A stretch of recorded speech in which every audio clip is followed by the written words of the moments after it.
Dr. Elena Vance, a botanist shattered by the recent loss of her husband, Mark, seeks solace in restoring his greatest creation, a magnificent custom-built greenhouse. It stands as a monument to their shared love, isolated in the arid landscape they called home. But on a sweltering, cloudless day, her grief takes on a terrifying new form. An impossible phantom scent of rain begins to permeate the glass sanctuary, a harbinger of unnatural moisture and the awakening of an ancient, sorrowful entity. Elena soon discovers that this is no ghost, but an elemental spirit bound by a pact to her husband, and in his absence, it has grown thirsty. Let's begin the story. Get comfortable and listen closely.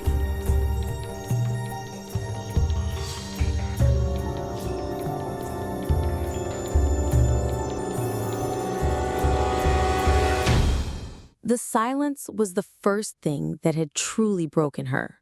In the months since Mark's heart had abruptly, unforgivably stopped, the world had become a muted, distant hum. But here, inside his greenhouse, the silence was an active presence. It was a pressure in her ears, a weight on her shoulders. It was the sound of 1,000 conversations that would never be finished, a million shared smiles that had evaporated into the dry, sun-beaten air. The greenhouse was Mark's cathedral, a breathtaking structure of black steel and sweeping glass panes attached to their modern minimalist house in the arid heart of Southern California. He had been an architect, but not of sterile office buildings or soulless condominiums. He built spaces that breathed with the land they occupied. This greenhouse was his masterpiece, a self-contained biome where he coaxed life from the most stubborn of seeds. It was filled with his beloved exotics, orchids with petals like bruised velvet, ferns that unfurled in delicate prehistoric spirals, and a collection of succulents so strange and varied they looked like sculptures from another world. For Elena, a botanist, it had been their shared sanctuary. He designed the vessel, she curated the life within. They had spent countless hours in here, their hands in the soil, the humid air thick with the scent of loam and chlorophyll. His laughter had echoed off the glass. His arm had been a familiar, comforting weight around her shoulders as they watched the sunset, painting the desert sky in strokes of orange and violet. Now, it was just a repository of pain. A film of dust coated the broad leaves of the monsteras. A few of the more delicate blossoms had begun to wilt, their heads bowed in a mirror of her own grief. The automated irrigation system, Mark's pride and joy, sat dormant. She hadn't had the heart to turn it on. For 3 months, the greenhouse had been a sealed tomb, a monument to a future that had been stolen. This morning, however, something had shifted. A small, defiant spark of purpose flickered in the vast emptiness of her chest. She couldn't let it die. She couldn't let him die a second time. Restoring the greenhouse wouldn't bring him back, but it was a way to touch the last thing he had poured his soul into. It was a way to feel close to him, to honor the vibrant, life-affirming man he had been, not the cold finality of his absence. She slipped on his worn leather gardening gloves, the material still holding the faint shape of his hands. The scent of old leather and earth was a comforting ghost. With a deep breath that felt like her first in ages, she began. She started with the pruning, her shears making clean, decisive snips. Each cut was a small act of defiance against the decay that had set in, both in the greenhouse and in her heart. The sun was a merciless white disk in the sky. Outside, the landscape shimmered with heat, the air so dry it felt sharp in the back of her throat. Not a single cloud marred the vast, perfect cerulean blue. The forecast had promised another day of unrelenting heat, the kind that baked the moisture out of everything. She was trimming a dead frond from a bird of paradise when it hit her. It was a scent so powerful, so immediate and out of place that she froze, shears halfway through a cut. Petrichor, the rich, earthy, unmistakable perfume of the first rain hitting parched soil. It was a smell Mark had loved, a scent they had often celebrated together, standing on their porch as a rare summer storm rolled in. The aroma was overwhelming, not a faint memory, but a physical presence in the air. It was the smell of ozone, of damp dust, of thirsty earth finally receiving to drink. It was so real, she could almost feel the coolness on her skin, the promise of relief from the oppressive heat. Instinctively, Elena's eyes shot upward to the massive glass ceiling, expecting to see the first dark splatters of a sudden downpour. But the sky was exactly as it had been moments before. A flawless, unbroken expanse of brilliant blue. There were no clouds, no hint of a storm. The sun beat down with the same dry and different intensity. She turned, scanning the entire greenhouse. The stone floor was bone dry. The leaves of the plants were dusty, not damp. The complex misting nozzles that lined the steel beams were off, silent, and dry. The scent was impossible. Her scientific mind scrambled for an explanation. Had she broken a bottle of essential oil? No, she hadn't touched any. Was it a scent packet she'd forgotten about? Unlikely. It was too pure, too natural. Her brain landed on the only term it could find: phantasmia, a grief hallucination. She'd read about it. The mind, desperate to fill a void left by loss, could conjure phantom sensations: a smell, a sound, a fleeting touch. It made a grim sort of sense. The smell was so deeply intertwined with her memory of Mark, of his joy in the face of nature's small miracles. She stood perfectly still, her heart hammering against her ribs. The scent was a cruel trick of a grieving mind. It had to be. As she watched, a single, perfect droplet of water condensed on the inside of the glass pane directly above her, catching the sunlight like a tiny, flawless diamond. It slid a few inches down the glass, leaving a dark, wet trail before the heat caused it to evaporate into nothing.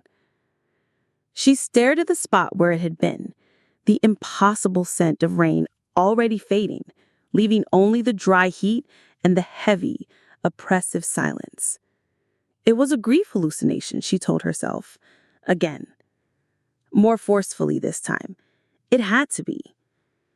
But as she picked up her shears, her hand trembled, and the comforting ghost of her husband suddenly felt like a much colder, stranger presence. In the week that followed, the phantom scent became a recurring, unwelcome guest. It always arrived under the same impossible conditions: a blazing, cloudless sun in air so dry it cracked the lips. And the pattern, once established, was terrifyingly consistent. First, the overwhelming, evocative scent of petrichor would rise from nowhere, filling the greenhouse with the ghost of a storm. Then, just as it began to fade, a physical trace would appear. One day, it was a perfect circle of condensation on the inside of a glass pane in the north wall, looking for all the world like a breathmark left by an unseen mouth. It vanished within a minute. 2 days later, a patch of the stone floor near the potting bench turned a dark, saturated gray, as if a small puddle had been spilled and had just begun to soak in. Elena touched it, her fingers coming away damp and cool. She searched the entire bench, the shelves above, the ceiling. There was no source, no leak. As a botanist, Elena lived by logic, by observation, and repeatable results. This was an anomaly that defied every principle she held dear. Her grief was a valid psychological state, but it couldn't physically manifest water out of thin air. She refused to surrender to the fantastical. There had to be an explanation. Determined to debunk her own senses, she brought her scientific mind to bear on the problem. She installed 3 separate digital hygrometers in different zones of the greenhouse, their bright LCD screens displaying a constant, unwavering humidity level of 28%, even lower than the 35% outside. She spent an entire day meticulously inspecting Mark's irrigation system, a complex network of pipes, timers, and micro-drip emitters he had engineered with obsessive precision. Every valve was shut tight. Every seal was perfect. The main water supply to the greenhouse was turned off at the source. She ran diagnostics on the atmospheric controls, confirming the misting system was offline and depressurized. The greenhouse was, by all scientific measures, a closed, arid environment. Yet the phenomena continued.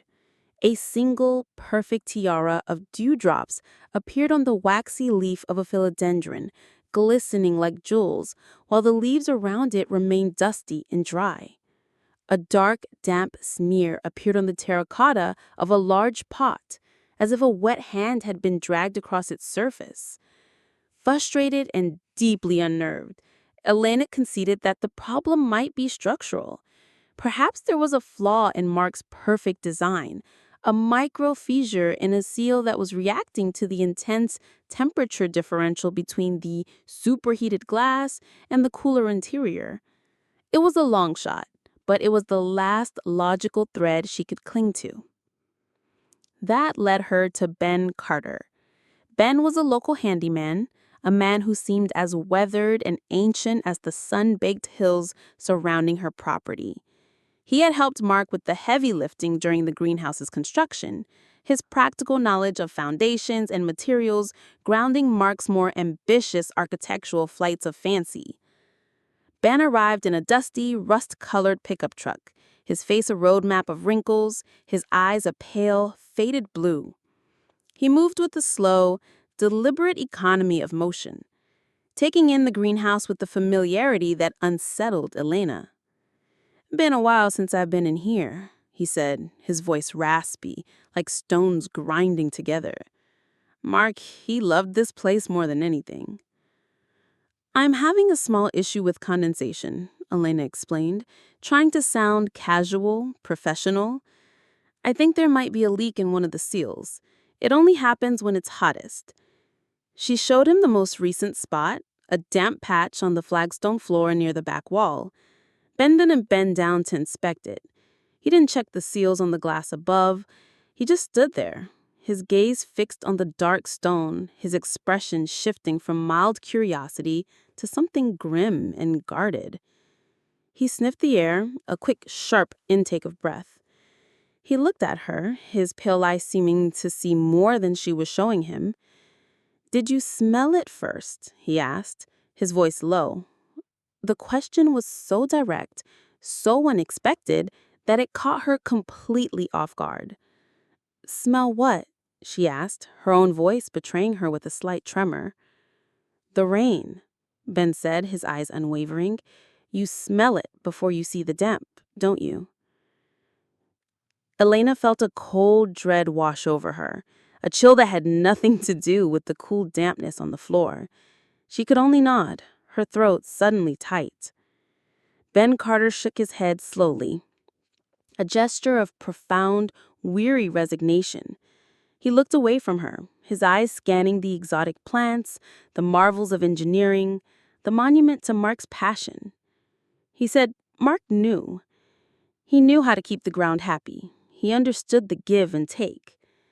He turned back to her, his expression deeply serious. "This place," he said, gesturing vaguely to the ground beneath our feet, "it gets thirsty. Always has. Be careful, Dr. Vance. Be careful you don't promise it a drink you can't provide."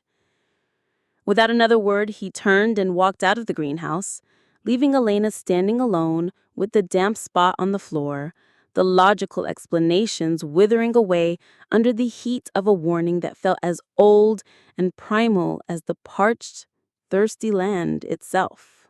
Ben's cryptic warning hung in the humid air long after he left, seeding a new kind of fear in Elena's mind, one that was beginning to crowd out her scientific skepticism.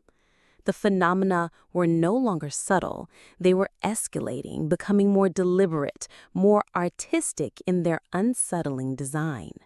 The damp patches on the floor grew larger. They no longer looked like random spills, but began to take on vague, disturbing shapes. One afternoon, a long, dark smear appeared in a corner, and for a horrifying moment, Elena saw the unmistakable silhouette of a body slumped against the wall, head bowed in despair.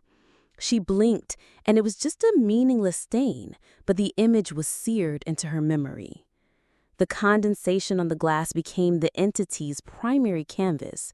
It was no longer a single random circle or a patch of fog. Now entire panes would mist over, and on the slick surface, long, thin rivulets would form, tracing paths downward. They looked, impossibly, like tears. Dozens of them, streaming down the inside of the glass as if the greenhouse itself were weeping in the afternoon sun. The haunting expanded beyond the visual. The sensory assault now included sound. With the phantom smell of rain, she began to hear things. At first, it was faint, easily dismissed as the house settling or the wind, but it grew more distinct. A soft rhythmic patter against the glass ceiling, the gentle drumming of a shower, even as the sun blazed outside. It was a sound she and Mark had loved, the cozy, protected feeling of being inside during a downpour.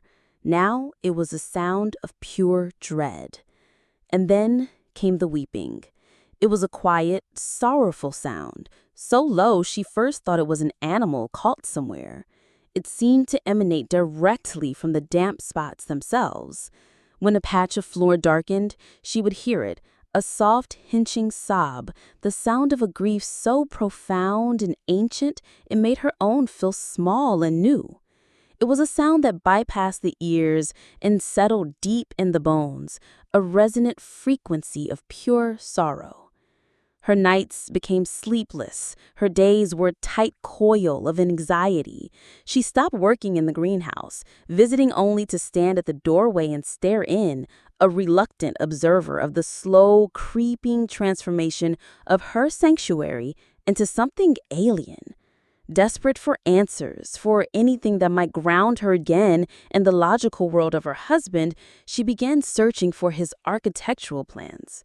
She pulled open the drawers of his large drafting table in his home office, a room she hadn't touched since his death. Instead of rolled-up blueprints, she found a stack of leather-bound journals. These weren't for work. These were his private thoughts. With trembling hands, she opened the first one. The early entries were exactly as she expected, filled with sketches of steel joinery, calculations for load-bearing walls, and excited notes on botanical species she had recommended. His familiar, sharp handwriting was full of passion and intellectual rigor. It was the Mark she knew. October 14th, finally broke ground. The foundation work is more complex than anticipated. The soil here is stubborn, drier than any survey indicated. It feels like it drinks the water as fast as we pour the concrete. She kept reading, flipping through months of entries. The tone was consistent, a log of progress and problem solving. But about halfway through the second journal, the entries began to change. They grew less technical and more mystical.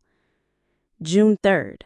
A strange feeling in here today, especially at dusk. It's not just a building. There's a presence in the soil, a sentience. It feels ancient and lonely. A lonely, ancient sadness that seems to rise up from the very bedrock. Elena's blood ran cold. She read on, her heart pounding a frantic rhythm against her ribs. July 22nd. I think it responds to me. I was watering the new orchids today, and a section of the ground nearby, a patch that has always been barren and dry no matter what I do, seemed to darken, as if in thanks. On a whim, I poured a bucket of fresh water directly on that barren spot. I swear I felt a sigh of relief in the air. The sadness lessened, just for a moment. The final entries in the last journal were the most terrifying. The scientific language was gone, replaced by the hushed, awed words of a man communing with something beyond understanding. September 10th. I have begun making offerings. It seems to be the only way to appease the spirit of this place.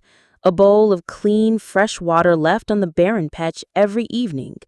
I talk to it. I tell it about the plants, about my day. It listens. In return, the growth in here is explosive, unnatural.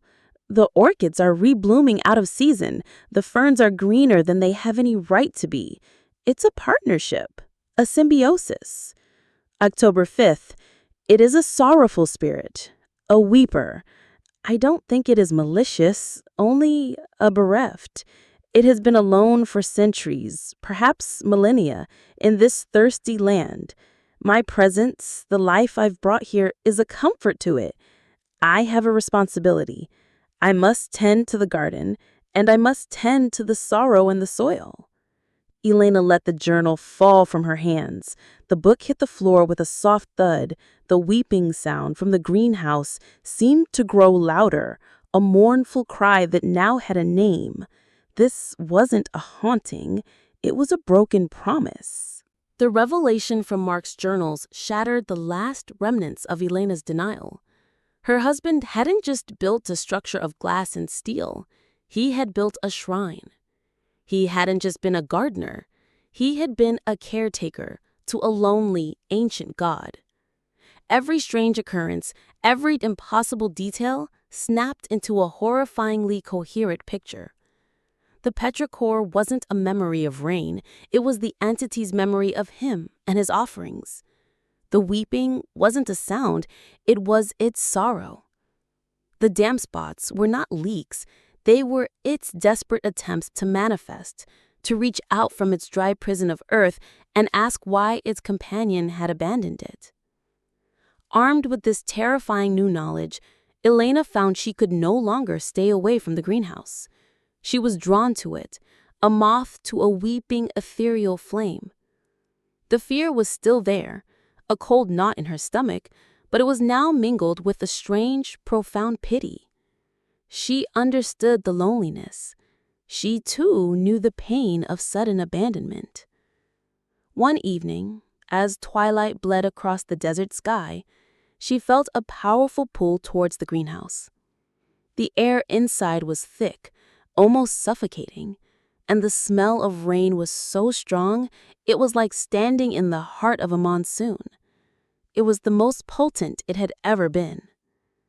As she watched from the doorway, the entire 10-foot-tall glass wall facing the west began to fog over, the condensation spreading like a milky white tide.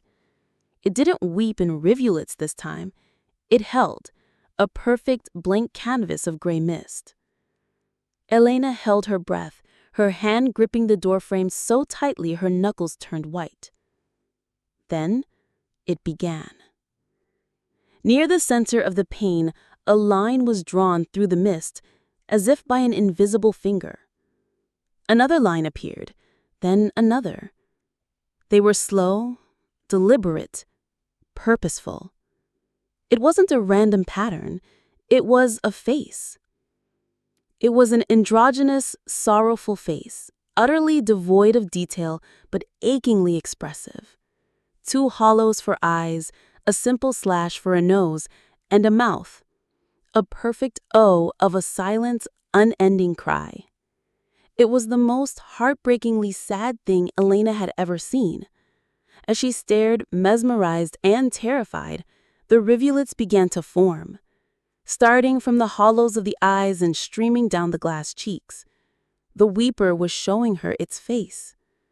She stumbled back, a gasp catching in her throat, and fled into the house, locking the door behind her.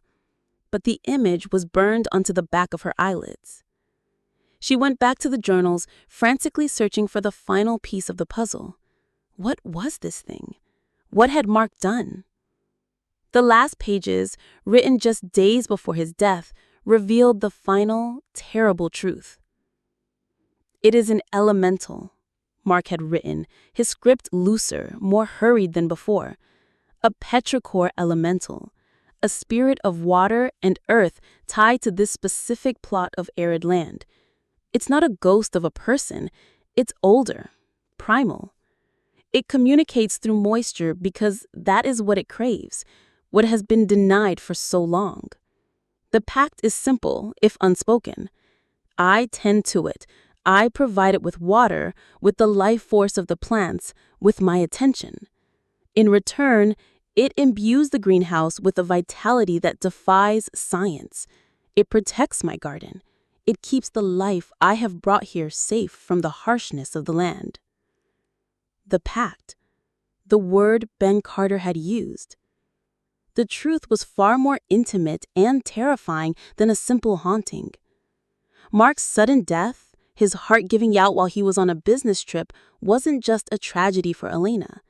It was a catastrophic breach of contract for the elemental. The offerings of water had stopped. The companionship had vanished. The life-giving attention was gone. The weeper wasn't haunting her out of malice. It was grieving. It was thirsty.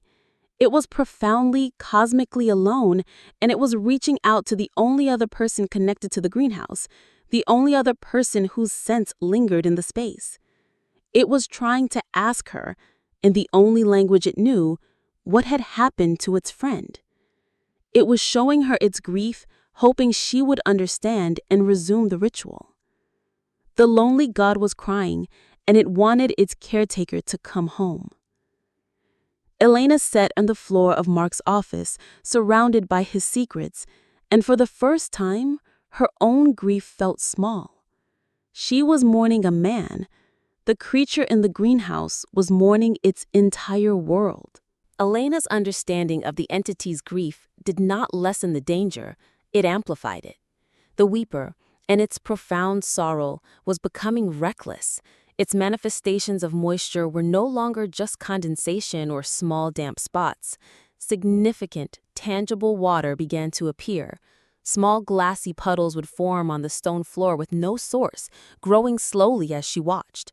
The air grew thick and heavy, perpetually humid, a bizarre pocket of tropical air in the middle of the desert. This uncontrolled sorrow began to destroy the very thing Mark had built to celebrate it. The delicate, rare plants, the ones that required precise, arid conditions, were the first to suffer. The leaves of her prized collection of succulents, once firm and robust, became translucent and mushy, waterlogged from the inside out. A fine, gray mold started to creep up the stems of the desert roses.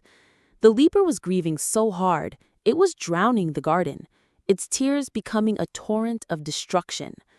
The connection between the entity and Elena deepened in a terrifyingly personal way. The apparition on the glass began to change. The androgynous, featureless face started to take on subtle, familiar contours.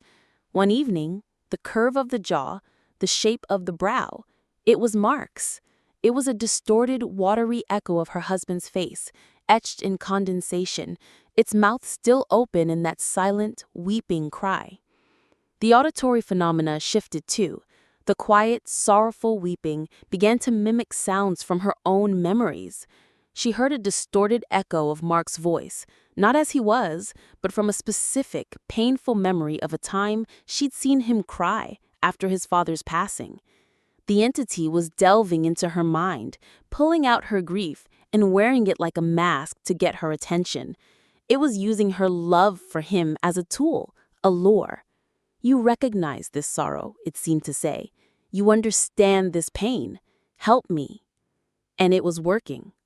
A profound, empathetic pull tugged at Elena's soul. She understood its loneliness because she was consumed by her own. She saw its abandonment and felt the echo of her own loss. The scientific part of her brain, the part that screamed this was a primal, dangerous being, was being silenced by the part of her that ached with compassion. How could she let it suffer? It was the last living link to Mark. She began to fulfill his promise. It started small. She found the specific, barren patch of ground Mark had described in his journal. It was a small, circular area near the foundation where nothing grew. Hesitantly, she filled a watering can and poured it onto the dry earth. The ground drank it greedily.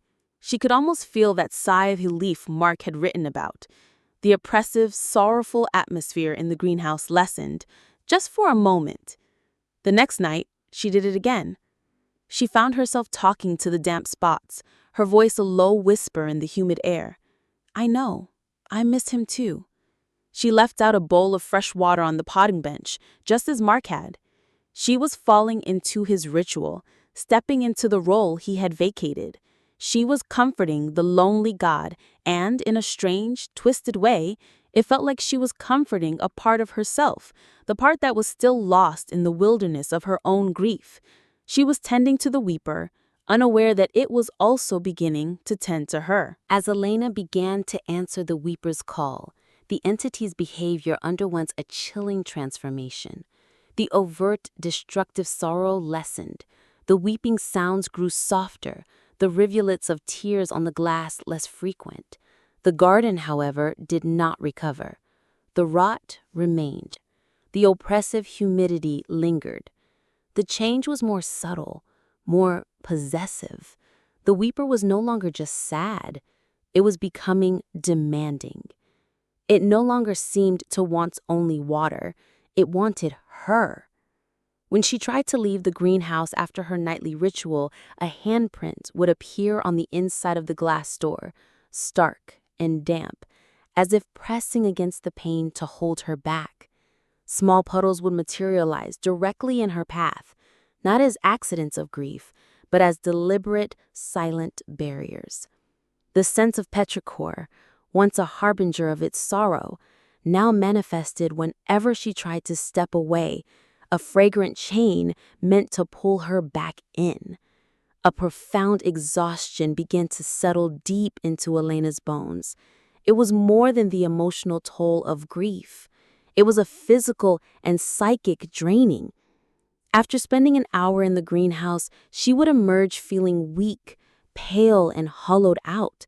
The progress she had made in processing her own loss seemed to evaporate.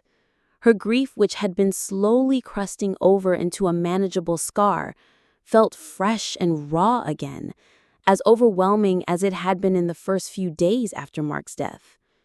She had a horrifying realization.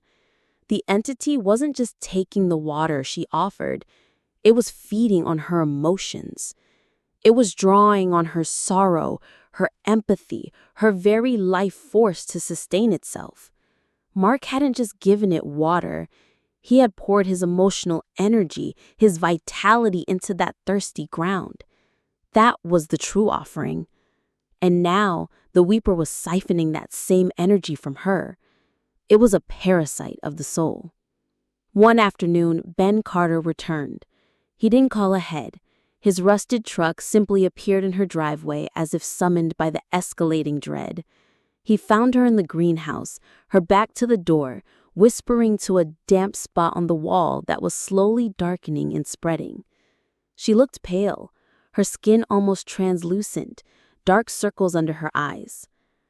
"Dr. Vance," he said. His voice was gentle, but firm enough to break the trance. Elena started, turning to face him. She looked lost, confused. Ben's weathered face was edged with a grim certainty. He had seen this before, or at least heard the stories passed down through generations who knew the secrets of the land. "You've been feeding it," he stated. It wasn't a question. "It's lonely," Elena whispered, her voice thin. "It's grieving him." "It is," Ben agreed, nodding slowly. "But that's how it draws you in. That's its nature." He took a step closer, his pale eyes pleading with her to understand. "The old stories, they call it a drowner. not of bodies in water, but of souls. It finds a grieving heart, a lonely spirit, and it shows them its own sadness. It makes you feel sorry for it. It makes you want to care for it. And then it keeps you. It drinks your sorrow, your memories, your life. It absorbs your emotions until you're as empty and gray as a rain cloud. It'll keep you here until there's nothing left of you to give. He looked around the humid, rotting paradise. Mark made a bargain. He was strong enough, for a while, to keep his end without being consumed. But that was his choice. You don't have to keep his promise. He paused, letting the weight of his words settle. But you can't just run. It's tied to you now. You have to tell it you're leaving. You have to break the pact for good. Ben's final warning was a bucket of icy water, shocking Elena out of her empathetic stupor. He was right. She was being consumed, her grief repurposed as fuel for a parasitic entity. She knew she had to leave. Not just the greenhouse, but the house, the land, everything. But the thought of simply abandoning the weeper to its eternal, thirsty sorrow felt unconscionably cruel. It felt like abandoning Mark all over again. It was a lonely, ancient being, and she was the only one in the world who knew its secret. She had to break the pact, but not with violence or anger. She had to do it with compassion. She had to give it a final, definitive goodbye, an offering so large, so absolute, that it would constitute a release for them both. Her eyes fell upon the master control panel for the greenhouse's irrigation and atmospheric systems, Mark's pride and joy. He had called it his monsoon machine, capable of simulating any weather pattern from a fine mist to a torrential downpour. He had designed it to nurture life. She would use it to reclaim her own. The climax was not a fight, but a ritual of release. As dusk settled, casting long shadows across the desert floor, Elena walked into the greenhouse for the last time. The air was thick and expectant. The face in the glass was already beginning to form, its features a watery blend of a stranger and her lost husband. The smell of rain was thick, pleading. She ignored it. She walked to the control panel, her movements steady and deliberate. Her finger hovered over the master override switch. With a deep breath, she flipped it. For a second, there was only the hum of the pumps kicking in. Then, every sprinkler, every mister, every irrigation nozzle in the greenhouse roared to life simultaneously. It was an instantaneous deluge. Water erupted from every direction, a simulated monsoon of impossible intensity. It wasn't a gentle rain, it was a torrential downpour, soaking everything in seconds. Water hammered against the glass ceiling, cascaded down the walls, and drenched the leaves of every plant. The sound was deafening, a roaring catharsis that drowned out the quiet, insidious weeping. Elena didn't seek shelter. She walked to the center of the room, to the barren patch of earth that was the entity's heart, and stood in the downpour. Water plastered her hair to her face and soaked her clothes, but she didn't shiver. In the midst of her self-made storm, she began to speak, her voice shouting to be heard over the roar of the water. "I know you're here. I know your pain. I know you miss him. I miss him too." She let her own tears fall, mingling with the artificial rain streaming down her face. She let her grief out one last time, raw and unfiltered, offering it freely. Mark is gone. He is not coming back. He made you a promise, but he can't keep it anymore. The sorrowful face on the glass, blurred by the sheets of water, seemed to focus on her, its weeping eyes watching her through the deluge. "This is my final gift to you, my final offering. Take it all.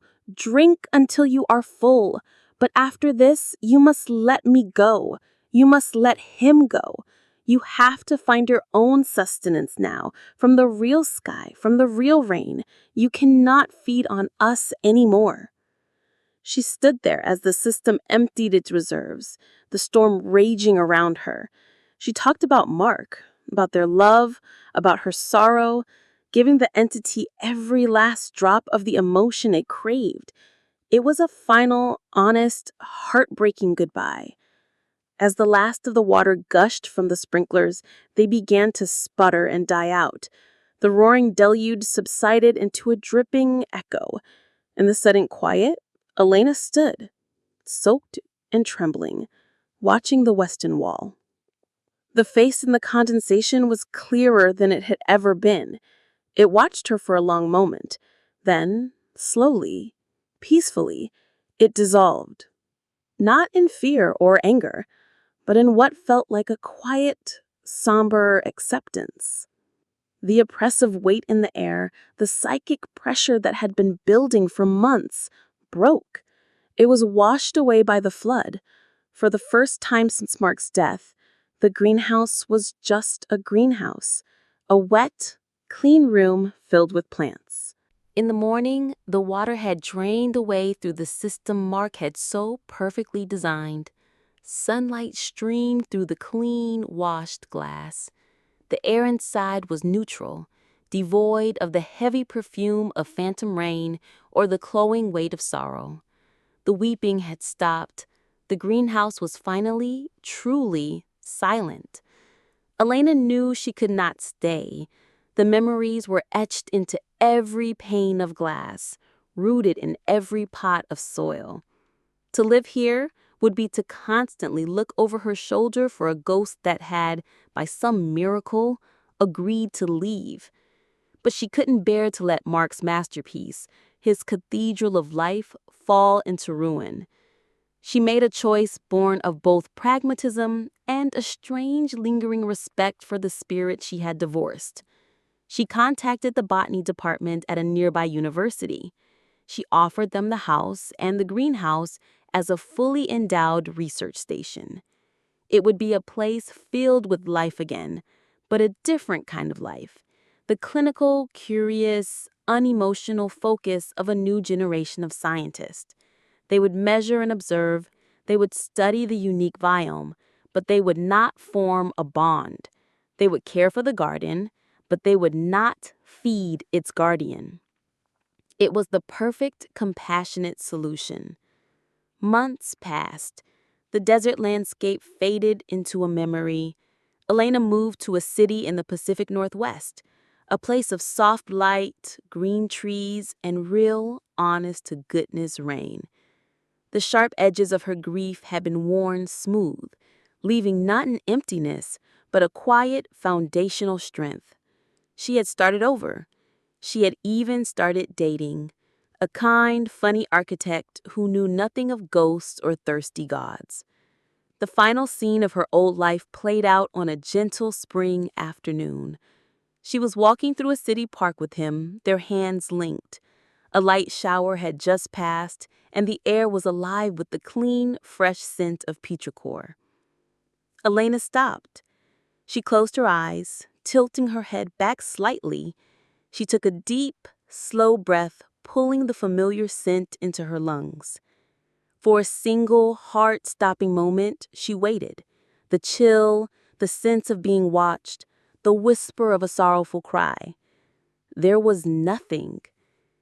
There was only the damp earth, the wet pavement, and the promise of new growth. A genuine smile touched her lips, the first truly happy, unburdened smile she had had in over a year. It was no longer the smell of a ghost. It was just the smell of rain, and it was beautiful.